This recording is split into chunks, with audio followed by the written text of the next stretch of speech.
उद्यापासून सुरू होणाऱ्या गणेशोत्सवासाठी नागपूरकरांची सुद्धा चांगलीच लगबग होतीये।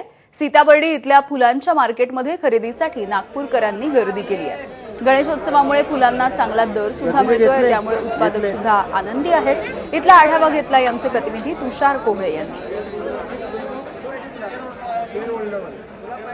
उद्यापासून राज्यभरामध्ये गणेशोत्सवाला सुरुवात होणार आहे आणि नागपूरकर देखील या गणेशोत्सवाच्या तयारीमध्ये लागलेले आहे।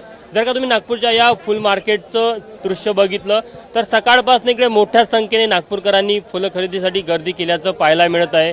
विशेष करून ज्या प्रकारे पुढचे 10 दिवस गणेशोत्सव राहणार आहे आणि त्यासाठी लागणारे जे फुलं आहे बहुतांश नागपूरकर याच नागपूरच्या सीताबर्डी मार्केटमधनं घेऊन जातात। सोबतच वेगवेगळ्या प्रकारची फुलं इथे मिळतात।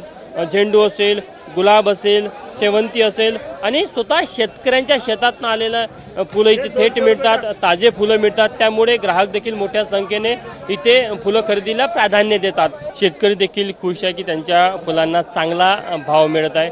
कॅमेरामॅन मिथुन आत्मनेसह तुषार कोहळे, एबीपी माझा, नागपूर।